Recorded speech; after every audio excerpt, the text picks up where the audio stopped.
With Fontaine slowly creeping up on us and most Genshin players just saving Primo Gems while preparing for the next big update, I thought I'd give you guys a couple of amazing games that you can play while waiting for whenever the Hydro Archon drops. And this video is going to be spoiler free and in no particular order, so without further ado, here are 5 incredibly immersive anime games, starting with number 5, Code Vein. Code Vein is an anime action RPG that was released back in 2019. Perhaps most well known as the anime Dark Souls, there's actually more to this game than meets the eye. The story of Code Vein revolves around you awakening without your memory in a post-apocalyptic world. Guided by a mysterious girl in white, you learn that you are now a Revenant, a superpowered vampire-like creature who emerged after the Great Collapse that wiped out most of humanity. You also learn that you are trapped in the city of Vein, surrounded by an impenetrable red mist that causes excruciating pain to any who touches it, all while society collapses around you from the lack of blood supply. Trapped and directionless, your goal in Code Vein is to learn the truth about the Revenants, how the Gall of the Mist came to be, and to retrieve and piece together the memory of your past to uncover its mysteries while working together with your fellow Revenants. Code Vein has a lot to offer. It's not exactly similar to Genshin, but it has a lot of parts of it that satisfy the same itch in a completely different skin. One similarity is the characters. You meet a lot of characters in Code Vein that have varying playstyles from each other, and you're able to have them join your party. You can also get their blood code, which is kind of like a class system that allows you to have the same abilities and playstyles as the other Revenants that you meet around the world. The combat system in Code Vein, despite being Souls-like, plays incredibly differently because a lot of the things that you're going to do revolves around utilizing your abilities either as a buff or a direct skill that attacks your enemies. In addition, the blood code system allows you to mix and match abilities from different blood codes all in one character, so you can have multiple builds that either specialize in one area or a mix of different playstyles at the same time. There's also a co-op feature where you can either join other people's worlds or have them join your own world to help take down bosses, go through areas, or just have some plain old jolly cooperation. The main thing that sets Code Vein apart, in my opinion, is the character creation system. Instead of choosing a character to play as, you create your own, and with one of the most versatile character creation systems in recent years, with a little creativity, you're going to be able to create pretty much anybody you want. If you're in the mood to create an edgy vampire that fights to save the world, Code Vein might be the game for you. Number 4, Ys 9 Monstrum Nox. The Ys series is a long-running JRPG franchise similar to the likes of Final Fantasy and the Tales of games, with the main difference being that every entry revolves around the same main character, visiting a new place and setting off on a brand new adventure. The latest entry, Ys 9 Monstrum Nox, starts off its story with Adol Christine, the main character, getting imprisoned for his suspicious involvement in major events that happened in the past games. In the process of escaping the prison, Adol encounters a woman named Aprilis who aids in his escape by giving him a power that allows him to transform into a monstrum. However, the power comes with a catch. He finds out that he's now trapped in the city with the other monstrums, and they are now forced to periodically fight in an alternate dimension called Grimworld Nox. And so Adol now works to find a way out, discover the mystery of the monstrums, and the hidden secrets that lie within the prison that he was trapped in. My initial thoughts on this game when I first started it was that it was kind of mid. The combat system was a hack and slash with a lock-on and dodge roll mechanic, which reminded me of Dark Souls that had a fraction of the budget. Graphics look outdated for the time that it was released in, and Adol felt like every single anime protagonist that we've seen a million times in the past. A couple hours later, and Ys slowly starts to unveil why the series has been able to consistently pump out new titles every couple of years and why it has such a dedicated fan base. As the game progresses, you start to get to know each of the monstrums and who they are behind the guise, what their struggles are, what they're trying to achieve, and what led them to becoming monstrums themselves. The presentation of the story in Ys immerses me the same way that I get immersed in Genshin.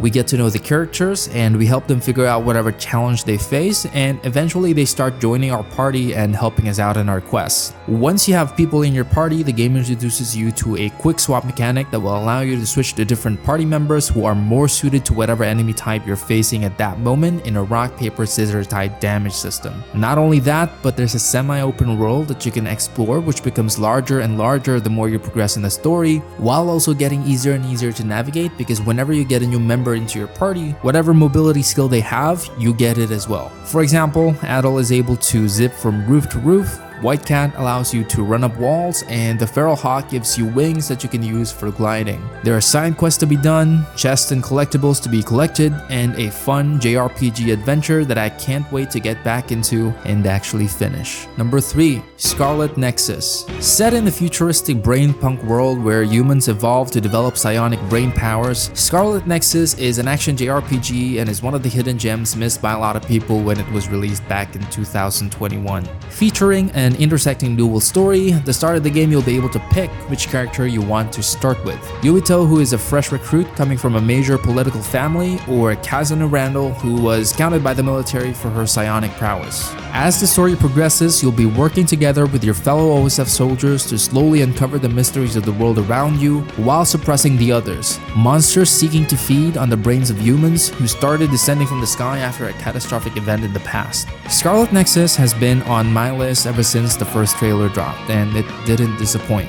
The combat is incredibly fast-paced, reminding me of Nier Automata with its fast combos, perfect dodges, and terrifyingly beautiful monster designs, while at the same time having the ability to use psychokinesis, which allows you to levitate and throw objects at your enemies. You'll be throwing trains, lampposts, and containers in combination with your normal attacks, which is then enhanced by the companions that you'll be bringing with you. Some companions can buff your attacks with flames or electricity, while others can provide utility like defense, invisibility, clairvoyance, psychokinesis buffs, and hypervelocity, all of those only from my first few hours of playtime. Scarlet Nexus doesn't have a character switching mechanic, so you won't personally be using the companions you bring, but they will be fighting alongside you and they directly counter a lot of the enemies that you will be encountering. For example, you'll find an enemy spitting out fuel, so if you use Hanabi's help through her pyro abilities, you'll be able to inflict burning on the enemy and deal big damage. Some enemies go invisible, so you'll need Tsugumi's clairvoyance to reveal them, and so you get the gist of it. Combat is absolutely insane in this game. Now, being a JRPG, the dialogue can be overwhelming, but that goes to serve either Yuito or Kasune developing their relationship with the people around them, and by leveling your affinity to these companions, you can actually increase and add additional effects to their abilities. The only negative thing I will say about Scarlet Nexus is so far, the characters are very tropey. If you're an avid anime watcher, you've seen these people a million times in the past, but hopefully they develop more as I progress through the game, but even if it doesn't, the world and the combat system will keep me going up until the end. Scarlet Nexus is a very solid JRPG that you wouldn't want to miss. Number 2. Honkai Star Rail. Honkai Star Rail is an upcoming open-world turn-based RPG made by Hoyoverse, the same developers as Genshin Impact. We don't know much about the exact story of Honkai Star Rail because the game is not out yet, but basically it takes place in an alternate universe from Hoyoverse's earlier game, Honkai Impact 3. While it does have Honkai in the title, the characters from Honkai Impact are going to be different characters entirely in Honkai Star Rail, so for people who are wondering whether they should play Honkai Impact before Star Rail, the answer is no, you can just jump right in.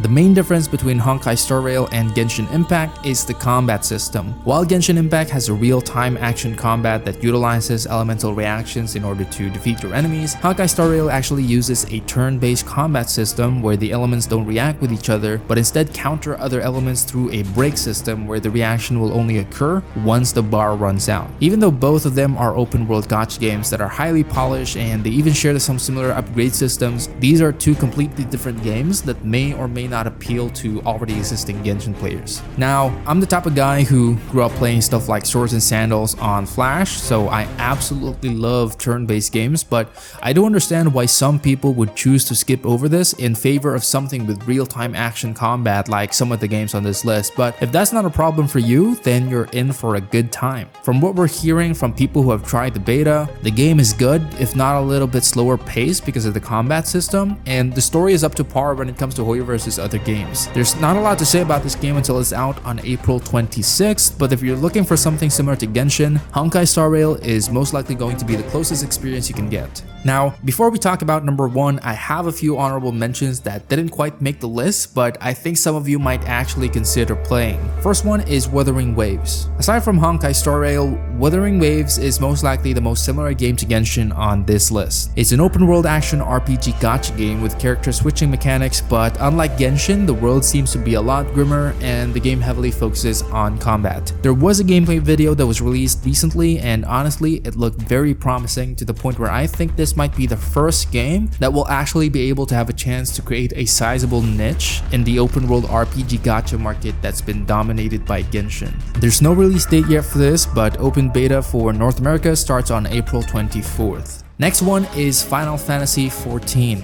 One of the most successful MMORPGs in history, developed by Square Enix, who made all the other Final Fantasy games. It's most well known for its amazing storytelling and characters, but as it is an MMORPG, it differs quite a lot from Genshin. However, if what you like about Genshin is the story, characters, and the world, then you might want to give FF14 a try and see why this game has had the reputation of having one of the best storylines in gaming history. You can create your own character, make friends, raid, and do pretty much a lot of the stuff that you already do in Genshin in an MMO setting with an epic Final Fantasy backdrop. If you're a Genshin player who's never tried an MMORPG before, this may just be the best entry point for you into the genre. And as somebody who's been playing these types of games since I was a kid, trust me, you're gonna have hundreds if not thousands of hours of fun and value.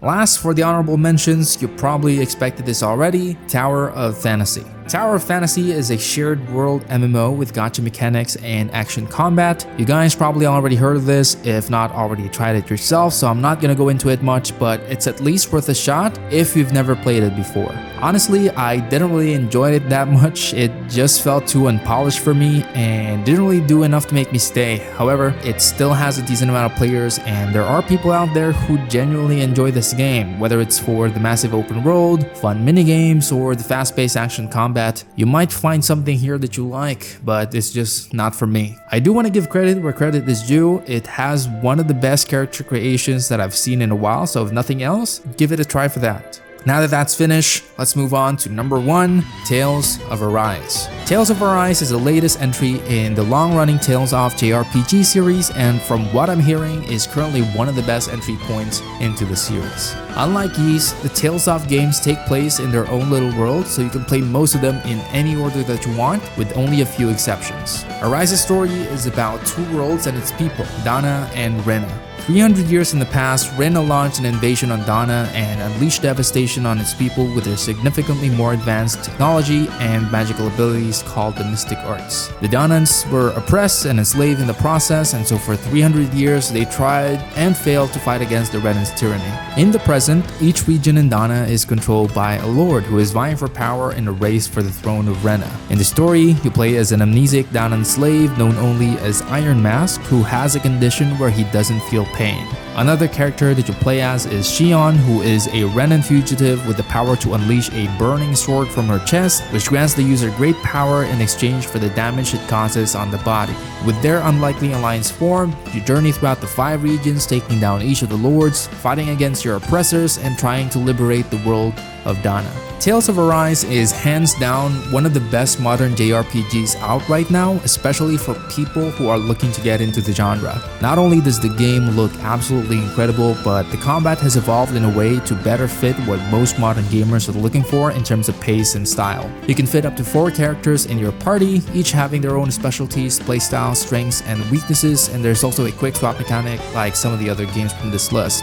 Each character varies heavily and has their own role to fill, and the way you play them whenever you're swapping characters changes drastically depending on who you're using. Not only that, but aside from the individual skills that these characters use, there's also a system that allows you to combo with your party members for an epic cinematic beatdown of whoever you're fighting. With all that being said, the real strength of Tales of Arise is in its storytelling. It's a tale of a people who is seeking freedom after 300 years of oppression under a brutal Renan rule. And so the characters are not only dealing with fighting the bad guys, but also the dilemma that one of their heroes is a Renan. Not only that, but some of the Danans themselves actively seek to benefit from this system, selling out their own people for personal benefit. A lot of the themes that this game deals in is definitely heavy, and from what I've played, they've done a great job of slowly unraveling these issues that come with liberating a people who've known nothing of freedom their entire lives. I don't want to spoil anything in this video, but the developers have definitely crafted a beautiful story and dynamic with the cast of characters that they made, each with their own missions and tragedies. You play not only to take down the lords, but to get to know the people you are in this adventure with, and like most JRPGs, develop bonds and relationships with them as the story progresses. If there's any game that caught your interest in this video, or if you got any value, please leave a like and subscribe. They help me out a lot. Comment your favorites down below, and I'll see you guys next time. Bye bye.